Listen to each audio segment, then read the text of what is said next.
छोटा टापू नाम की इस बस्ती पर आज का ये प्रोग्राम जो जामा मस्जिद की तामीर और तरक्की के लिए शदीद सर्दी के मौसम में मुनक़िद हुआ है। जिम्मेदारों ने आज के इस प्रोग्राम के लिए जब मुझसे राबता किया तो मेरे पास यही एक तारीख थी जो खाली थी। आगे छुट्टियां नहीं है, हमारे पास वक्त का मसला था। शेख जमालुल लैल नदवी हफिज़हुल्लाह का भी फ़ोन आया और भी जिम्मेदारों की तरफ से भी फ़ोन आया और इस तारीख पर इत्तेफाक हुआ और आज का ये प्रोग्राम मुनक़िद हुआ। और चूंकि छुट्टी का टाइम था, आमतौर से टापू के इलाके में दूसरे प्रोग्रामों में मैं पहले से बहुत कम पहुंचता हूं, या तो बिल्कुल ताखीर से प्रोग्राम के वक्त पहुंच पाता हूं, लेकिन आज थोड़ा पहले पहुंचा। ख़वातीन का प्रोग्राम भी मैंने देखा, बड़ा अच्छा लगा। सीमांचल के जलसों में जो चीज़ इस्लाह के काबिल है वो बहुत अहम चीज़ ये है कि ख़वातीन और मर्दों का जो इख्तिलात होता है जलसों में, उस पर अंकुश लगना चाहिए, उस पर रुकावट लगनी चाहिए। और मैं इस मामले में टापू के इस इलाके के उलमा को मुबारकबाद देता हूं कि उन्होंने पहल की और इस तरीके का एक निज़ाम और सिस्टम बनाया कि जो मर्दों का प्रोग्राम होता है उसमें ख़वातीन की आमद नहीं होती और ख़वातीन के प्रोग्रामों में मर्दों की आमद नहीं होती, और बड़े सुकून के साथ ये दोनों तरीके के प्रोग्राम होते हैं और कामयाब हैं अल्हम्दुलिल्लाह। मुझसे पहले आपने बंगला ज़ुबान के बड़े मिष्टी ज़ुबान और मिष्टी भाषा के वक्ता, बहुत ही शीरी ज़ुबान और बहुत एक ज़माने से वो इस इलाके को और बंगाल के बेल्ट को संभाले हुए हैं, जलसों को संभाले हुए हैं, हम सब के बड़े मोहतरम हैं शेख बदरुद्दुजा नदवी हफिज़हुल्लाह। उनका खिताब आपने सुना, दिन में भी मुझे मालूम हुआ काफ़ी लंबा खिताब उन्होंने किया। अल्लाह शेख की उम्र में बरकत अता फरमाए और शेख से हम सबको इस्तिफादा की तौफीक दे। मुझे जो उन्वान मिला है, जो प्रोग्राम के पोस्टर पे भी शायद शाये किया गया है, वो उन्वान है दौरे हाजिर के असरे हाजिर के तकाजे। हर दौर के कुछ न कुछ तकाजे होते हैं और जो लोग जमाने के तकाजों को न समझे वो जमाने की दौड़ में पीछे रह जाते हैं। ये दुनिया बड़ी बेरहम है, ये दुनिया रुकने वालों को याद नहीं रखती, ये दुनिया दौड़ने वालों को याद रखती है। शायर कहता है कि दौड़ो के चाल जमाना कयामत की चल गया। जमाना आज बहुत तरक्की पर है, हमारा भारत देश भी बहुत तरक्की पर है, हमारा देश चांद पर पहुंच गया, दुनिया के बड़े बड़े ममालिक की अगुवाई हमारा देश कर रहा है। हमारे देश की टेक्नोलॉजी, हमारे देश की नौजवान नस्ल पूरी दुनिया में अपना डंका बजवा रही है। लेकिन अगर एक एतबार से जमाना तरक्की कर रहा है तो दूसरे एतबार से जमाना डाउन भी हो रहा है। 2025 खत्म हो गया, 2026 में हम आ गए, काफी आगे जमाना निकल गया, मगर आज जराइम और क्राइम्स और अपराध की दुनिया में भी हम बहुत आगे जा रहे हैं। आज भी हमारे देश में 5-5 साल की बच्चियों को रेप करके मार दिया जाता है। अभी लेटेस्ट 2 दिन पहले उत्तर प्रदेश के बुलंदशहर में घटना हुई, 5 साल की बच्ची के साथ कुछ लोगों ने गैंग रेप किया और उस 5 साल की मासूम बच्ची को एक मकान की 3री मंजिल से गिरा के फेंक के मार दिया। आज भी लड़कियों की गैरत के नाम पे उनसे मोहब्बत नाकाम होने के नाम पे उनके चेहरे पर तेजाब फेंकने की वारदात होती है। आज भी मां के पेट में बच्चियों को कत्ल करने की वारदात होती है। आज भी मजहब के नाम पे कहीं मॉब लिंचिंग और कहीं नफरत की घटनाएं होती हैं। इतने विकास और इतने डेवलपमेंट और इतनी तरक्की का क्या मतलब है अगर इंसान आज भी जानवर बना हुआ है? इस्लाम का पॉइंट ऑफ व्यू क्या है? इस्लाम क्या कहता है तरक्की के बारे में? क्या इस्लाम तरक्की का दुश्मन है? क्या इस्लाम ये नहीं चाहता कि आप आगे बढ़ें, आप तरक्की करें, आप एडवांस बने? ये बहुत बड़ा सवाल है और इस सवाल का जवाब जब हम कुरान की पवित्र पुस्तक में, अल्लाह की अंतिम किताब में जो कयामत तक के लिए आई है, उस किताब में जब हम इस प्रश्न का उत्तर तलाश करते हैं, इस सवाल का जवाब तलाश करते हैं, तो वो कुरान हमसे कहता है इन्ना हाज़ल कुरान यहदी लिल्लती ही अक़वम। ये कुरान कोई ऐसा रास्ता बता ही नहीं सकता जो नैरो हो, जो टेढ़ा हो, जो तिरछा हो। ये कुरान जो रास्ता बताता है वो बिल्कुल स्ट्रेट है, बिल्कुल सीधा है। आपके बंगला में सीधा को सोजा बोलते? सोजा, बिल्कुल सोजा है। कुरान सीधा रास्ता बताता है। कुरान के रास्ते में कोई टेढ़ापन नहीं है, कोई पेचीदगी नहीं है, कोई कठिनाई नहीं है। और कुरान के जरिए हमें जो दीन मिला, जो शरीयत मिली, वो 1400 साल पहले जब कंप्यूटर नहीं था, जब इंटरनेट नहीं था, जब मोबाइल नहीं था, जब टेक्नोलॉजी इतनी डेवलप्ड नहीं थी, 1400 साल पहले भी वो दीन उतना ही प्रैक्टिकल था जितना आज है प्रैक्टिकल। वो दीन कल भी परफेक्ट था, आज भी परफेक्ट है और कयामत की सुबह तक परफेक्ट है। क्योंकि वो दीन इंसानों का, वो मेड बाई मैन नहीं है, वो मेड बाई अल्लाह है। वो मेड बाई क्रिएटर नहीं है, मेड बाई क्रिएशन नहीं है, मेड बाई क्रिएटर है। वो दीन इंसानों का बनाया हुआ दीन नहीं है, वो इंसानों के खालिक का, इंसानों के निर्माण करने वाले का, इंसानों के पैदा करने वाले का दीन है। और वो दीन परफेक्ट है मेरे प्यारे से। उस दीन को परफेक्ट करने का ऐलान नबी अकरम की वफात के 2.5 महीना पहले अरफात के मैदान में कर दिया गया था, जब अल्लाह के प्यारे नबी अपनी जिंदगी का पहला और आखिरी हज कर रहे थे, जिसको हज्जतुल वदा कहा जाता है। उस मौके पर कुरान की आयत उतरती है, सूरह माइदा की 3 नंबर की आयत, अल यौमा अकमलतु लकुम दीनकुम व अतममतु अलैकुम निअमती व रदीतु लकुमुल इस्लाम दीना। ओ मेरे बंदो, मैंने आज तुम्हारे दीन को मुकम्मल कर दिया, मैंने अपनी नेमतों को तुम पर तमाम कर दिया और मैंने इस्लाम को तुम्हारे लिए पसंद कर लिया। अब कयामत तक तुम्हें अगर कामयाब होना है, तुम्हें सफल होना है, तुम्हें सक्सेसफुल होना है, तो तुम्हें इसी इस्लाम को फॉलो करना होगा। तो इस्लाम तो मुकम्मल है। और जितना नबी अकरम की वफात के वक्त मुकम्मल था, उतना ही आज तकरीबन 1450 साल के बाद, जब हम हिजरी कैलेंडर के मुताबिक जो है तकरीबन 1450 साल बाद पहुंच चुके हैं और अंग्रेजी और ईसवी कैलेंडर में हम 2026 में पहुंच चुके हैं, आज भी वो दीन उतना ही मुकम्मल है मेरे प्यारे साहब। हाँ, हम मुकम्मल नहीं है।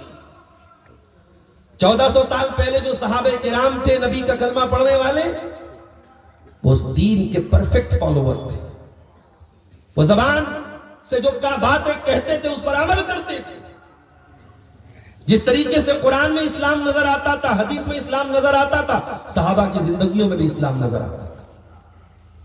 हमारा मामला उल्टा होता। हमारा इस्लाम कुरान में तो है, हमारा इस्लाम हदीस में तो है, हमारी जिंदगियों में हमारा इस्लाम नहीं है। बल्कि हमने तो इस्लाम के मुकाबले में पैरेलल एक नया दीन कर लिया, हमने एक नया दीन बना दिया। और उस दिन का नाम है रस्म, उस दिन का नाम है रिवाज, उस दिन का नाम है ट्रेडिशन, उस दिन का नाम है हमारे यहां ऐसा होता है। इस्लाम कहता है बाप मर जाए बेटी की वरासत में हक होगा। लिर्रिजालि नसीबुम मिम्मा तरकल वालिदानी वल अक़रबून वलिन्निसाई नसीबुम मिम्मा तरकल वालिदानी वल अक़रबून मिम्मा क़ल्ल मिन्हु व कसुरा नसीबम मफ़रूदा। मर्दों का भी उनके बाप के तरके में हिस्सा है, औरतों का, लड़कियों का भी उनके बाप के तरके में हिस्सा है। हमसे पूछा जाता है साहब आपके यहां लड़कियों को वरासत मिलती है? नहीं, हमारे यहां नहीं दिया जाता। इस्लाम ने निकाह का जो सिस्टम बनाया वो निकाह का सिस्टम कोई जहेज वाला सिस्टम नहीं था, कोई बारात वाला सिस्टम नहीं था। इस्लाम ने निकाह का जो सिस्टम बनाया उसमें लड़की के बाप को कभी बैंक से लोन नहीं लेना पड़ेगा, उसको कभी जमीन गिरवी नहीं रखनी पड़ेगी, उसको कभी रोना नहीं पड़ेगा। इस्लाम ने निकाह का जो निजाम बनाया उसमें बेटी बोझ नहीं है। और इस्लाम के मुकाबले में हमने जो सिस्टम बनाया उसमें बेटी बोझ बन गई। बेटियों के साथ हम इतना जुल्म करते हैं अल्लाह की पनाह।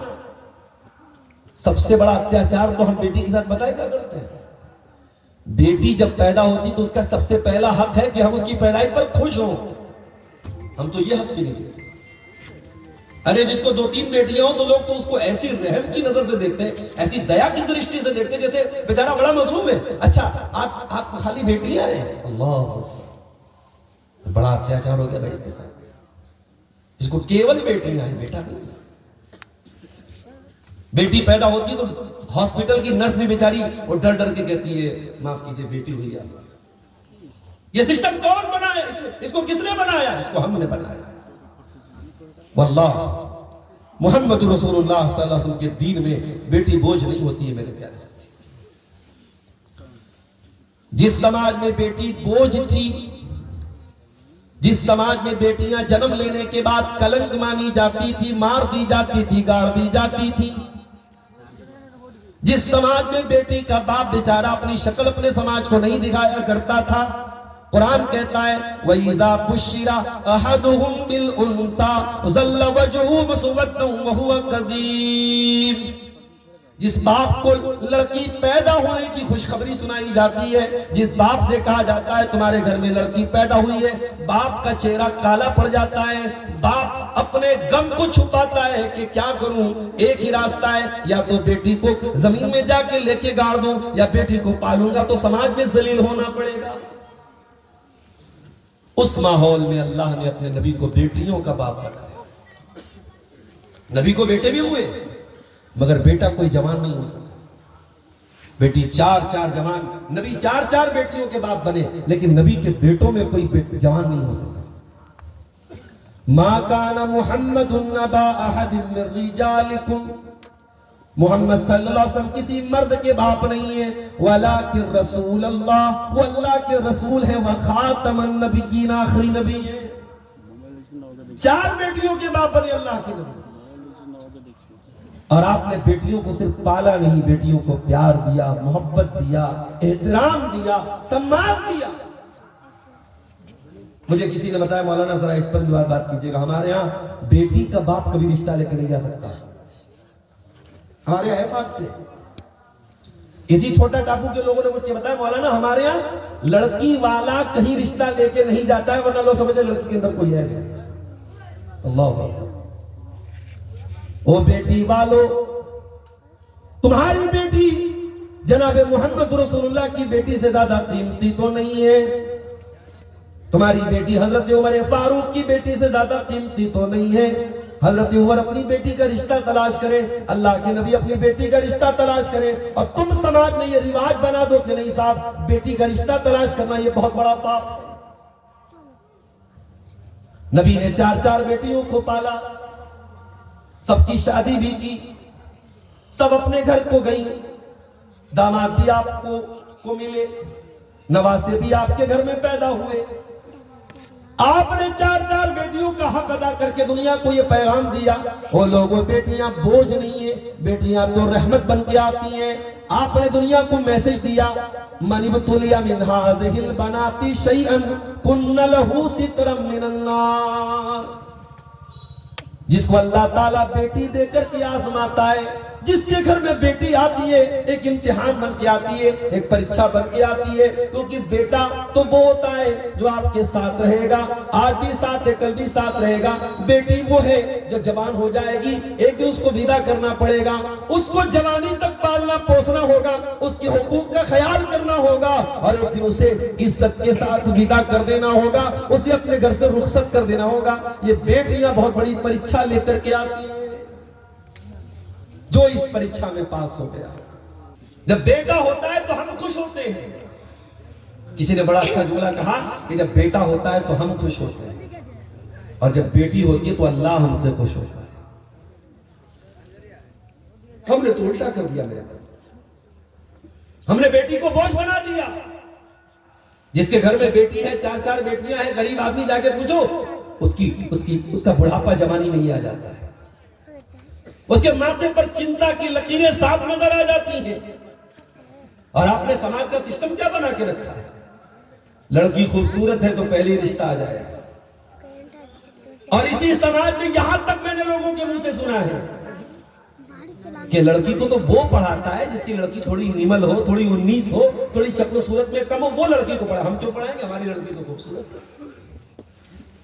ये बनात के इदारे उन लड़कियों के लिए खुले हैं जो लड़कियां कमजोर हैं, हुस्न जमाल में पीछे हैं। जिसकी लड़की खूबसूरत है उसे मदरसे में पढ़ाने की जरूरत नहीं। ये आपकी सोच है, ये 2026 में आपकी सोच है, और इसी सोच का नतीजा है कि आज हम मजदूर हैं तो अपने बेटों को भी हम मजदूर बना के बैठे। इतनी बड़ी बिरादरी है शेरशाबादी की बिरादरी, अल्लाह ने बड़ी खूबियों से नवाजा है आपकी बिरादरी को, मगर आज भी आप गौर करें तालीम के मैदान में पीछे होने का नतीजा क्या है। बाप मजदूर तो बेटा भी मजदूर। कहीं रिवाज है जयपुर भेजने का, तो चलो भाई बेटा 10 साल का हो, जाओ भाई जयपुर चले जाओ। कहीं रिवाज है मुंबई भेजने का, बेटा जहां 10-12 साल का हुआ पढ़ाई छुड़ा दो, स्कूल और मदरसे से निकालो, जाओ भाई मैं कमा रहा हूं, महीने का 20,000, तुम भी 20,000 रुपया मिलेगा। यानी हमारी सोच इसके आगे नहीं जा रही है। हम मजदूर तो अपने बेटे को भी हम मजदूर ही बनाए। हमसे ये नहीं हो सकता कि हम थोड़ा कुर्बानी देके अपने कुछ बच्चों को डॉक्टर भी बना दे। हमारी कौम को डॉक्टरों की बड़ी जरूरत है। लॉकडाउन में हमने महसूस किया मुसलमानों के इलाकों में हॉस्पिटलों की कितनी कमी है। लॉकडाउन में जब बनारस जैसे शहरों में मजहब के बुनियाद पर भेदभाव हुआ, तब मुसलमानों को महसूस हुआ कि नहीं, हमारी कौम में कुछ डॉक्टर भी होने चाहिए, कुछ हॉस्पिटल्स भी होने चाहिए। ऐसे नाजुक मौके पर हमें याद आया। हम कब जागेंगे मेरे प्यारे? तो जमाने के तकाजा यह है कि जमाने से कदम मिला करके चला जाए मेरे साथ। लेकिन हां, इसको इस्लाम को गंवा करके, इस्लाम को छोड़ करके आपको जमाने से कदम नहीं मिलाना है। तरक्की करना है मगर दीन की कीमत पर नहीं करना है, ईमान की कीमत पर नहीं करना है। आज बहुत सारे नौजवान बच्चे अपने गांव से जब परदेश कमाने जाते हैं, चाहे आपके सीमांचल के बच्चे हो चाहे हमारे बनारस के बच्चे हो, कारोबारी हालत हर जगह खराब हुई है। जब वो परदेश में जाते हैं तो ऐसा भी होता है, बल्कि ज्यादातर ऐसा होता है, वो बच्चे जब वहां कमाने जाते हैं तो एक ही धुन सवार होती है कि हमको कमाना है। वो बच्चे कहीं कोई कपड़े की बुनाई का काम कर रहा है, कोई कपड़े की सिलाई का काम कर रहा है, जो भी वो काम कर रहा है, वहां जाने के बाद हालात ये होते हैं, नमाज तो छोड़ दो, जुमा तक की नमाज हमारा नौजवान नहीं पढ़ पाया। अभी आपके इसी गांव के साहब ने बताया कि मुंबई में कुछ नौजवान इसी टापू के इलाके के वहां जाके काम करते हैं और सैकड़ों की तादाद में है, और जुमा तक वो नहीं पढ़ते थे। बड़ी मुश्किल से समझाएगा तो जुमा छोड़। मेरे प्यारे साथियों, हम दीन छोड़ करके तरक्की करें, ये तरक्की नहीं। इमाम मालिक का जुमला याद रखो। इमाम मालिक ने बड़ी प्यारी बात कही थी। क्या कहा था? लन यसलु आखिरु हाज़िल उम्मति इल्ला बिमा सलह बिही अव्वलुहा। इस उम्मत में बाद में आने वाले लोग कामयाब नहीं हो सकते मगर उसी फार्मूले से जिस फार्मूले से पहले के लोग कामयाब हुए। आज भी हमें अगर तरक्की करना है तो कोई नया फार्मूला नहीं आएगा, वही फार्मूला होगा जिसको सहाबा लेकर के जमाने में जिन्होंने जिसको तरक्की की सहाबा। और सहाबा ने कैसी तरक्की की, अल्लाह अकबर। आज दुनिया में यूनाइटेड नेशन में उसूल बनते हैं, कायदे बनते हैं, कानून बनते हैं, और अमेरिका अपनी ताकत का इस्तेमाल करके सारे कानून को दो टुकड़े में फाड़ देता है। जिस मुल्क पर चाहता है हमला कर देता है, रातों रात उस मुल्क के राष्ट्रपति को गिरफ्तार करके पूरी दुनिया में नुमाइश करता है। दुनिया का मीडिया चुप, दुनिया की अदालतें चुप, दुनिया के हुकूक इंसानी की बात करने वाले सारे इदारे चुप। तो उसूल तो एक ही है दुनिया का, जिसकी लाठी उसकी भैंस। 1400 साल पहले सहाबे किराम ने क्या उसूल बनाया? सहाबे किराम ने ये उसूल नहीं बनाया जिसकी लाठी उसकी भैंस। अल्लाह अकबर। दुनिया के सुपर पावर जैसे आज के जमाने में अमेरिका है, चाइना है, रूस है, उस जमाने में दो सुपर पावर थे। एक ईरान की हुकूमत थी जिसको पर्शियन एम्पायर कहा जाता था, एक रोम की हुकूमत थी जिसको रोमन एम्पायर कहा जाता था, एक का नाम किसरा था, एक का नाम कैसर था। ये दुनिया के दो सुपर पावर्स थे। और मुसलमान अरब की धरती से उठे थे। बहुत सिविल सोसाइटी नहीं थी, बहुत पढ़े लिखे लोग नहीं थे, बकरियां चराने वाले, ऊंट पालने वाले, ऊंट का गोश्त खाने वाले, ऊंट का दूध पीने वाले, रेगिस्तान में रहने वाले, पानी की कमी थी, बहुत सिविल सोसाइटी नहीं थी। मुसलमान वहां से उठे और दुनिया की बड़ी बड़ी ताकतों की आंखों में आंखें डाल के खड़े हो गए। जब मुसलमानों ने ईरान पर हमला किया, ईरान के बादशाह ने अपने कमांडर रुस्तम को भेजा। रुस्तम आया, रुस्तम ने मुसलमानों को पैगाम भेजा कि मैं तुमसे निगोशिएट करना चाहता हूं, तुमसे कम्युनिकेशन करना चाहता हूं, बात करना चाहता हूं, किसी को भेजो। तो सहाबे किराम में एक सहाबी थे, उनका नाम था रिबी इब्न आमिर रज़ी अल्लाह ताला। हजरत रिबी इब्न आमिर आए मुसलमानों की तरफ से कम्युनिकेशन करने के लिए, बातचीत करने के लिए। वो आए सोल्जर के ड्रेस में, फौजी लिबास में, फटा पुराना कपड़ा था, तलवार लगी हुई थी उनके कपड़े में, हाथों में नेजा लिए हुए थे। और रुस्तम ने अपने दरबार को बड़ा सजाया था, कारपेट बिछाया था और बड़े बड़े झूमर लगवाए थे कि वो आएगा, मुसलमान जो सिपाही आएगा हमारे दरबार की रौनक देख करके चकाचौंध हो जाएगा उसकी। जब हजरत इब्न आमिर रज़ी अल्लाह ताला अन्हु अपने घोड़े से उतरे, अपने नेजे को लटकाया उन्होंने और उस कीमती कालीन को अपने नेजे की नोक से चुभोते हुए सामने रुस्तम के सामने जाकर के खड़े हो गए। न दरबार को देखा, न दरबार की चकाचौंध को देखा, न दरबार के झूमर को देखा, न उस कीमती कारपेट को देखा। रुस्तम तो आए बायश आए, रुस्तम को समझ में नहीं आ रहा था ये कौन सी मखलूक आ गई भाई। हमारा तख्त व ताज, हमारे दरबार की ये झूमर, हमारा ये कीमती कारपेट, इसका कोई असर नहीं इसके ऊपर। ये नेजा लेके तलवार लेके चला रहा है। उसने कहा माजा बिकुम मिनल बदवी, ऐ मुसलमानों के सोल्जर, तुम अरब का देहात छोड़ के, अरब का सहरा छोड़ के दुनिया की सुपर पावर से, ईरान से लड़ने चले आए हो। क्या मकसद है तुम्हारा, क्या पर्पस है तुम्हारा? हजरत रिबी इब्न आमिर रज़ी अल्लाह ताला ने 3 सेंटेंस में जवाब दिया, 3 लफ्जों में जवाब दिया। कहा कि ऐ रुस्तम, ऐ ईरानी फौज के कमांडर, कान खोल करके सुन ले, जिना लिनुखरिजल इबाद मिन इबादतिल इबादी ला इबादतिल्लाह। ऐ रुस्तम, हम हुकूमत करने के लिए नहीं आए, हम मुल्कों पर कब्जा करने के लिए नहीं आए, हम किसी बादशाह को जलील करने के लिए नहीं आए, किसी हुकूमत के सरबराह को जलील और कैद करने के लिए नहीं आए। हम क्यों आए हैं? जीना लिनुखरिजल इबादा मिन इबादतिल इबादी ला इबादतिल्लाह। हम बंदों की गुलामी से निकाल कर अल्लाह का बंदा बनाने के लिए दुनिया को आए हैं। व मिन ज़ीक़िद दुनिया इला सातिल आखिरा, हम दुनिया की तंगियों से निकाल कर आखिरत की तरफ लेके जाने के लिए, आखिरत की कुशादगी की तरफ लेके जाने के लिए आए हैं। व मिन जौरिल अदियान इला अदलिल इस्लाम, दुनिया में इंसानों के बनाए हुए मजहबों ने बड़ा अत्याचार किया था, बड़ा जुल्म किया था मानवता के ऊपर। हम इंसानियत को उस जुल्म सितम से आजाद करके इस्लाम की शांति की छत्रो छाया में लाने के लिए आए हैं। अल्लाह ये था इस्लाम का मकसद, ये था हमारा दुनिया में आने का मकसद। आज इस देश में हमारे हालात जो है हम देख रहे हैं, लेकिन मैं एक बात बोलता हूं मेरे भाइयों, जब तक आप जमाने की रिक्वायरमेंट नहीं बनोगे, जब तक जमाने की जरूरत नहीं बनोगे, जमाना यूं ही तुम्हें पीसता रहेगा।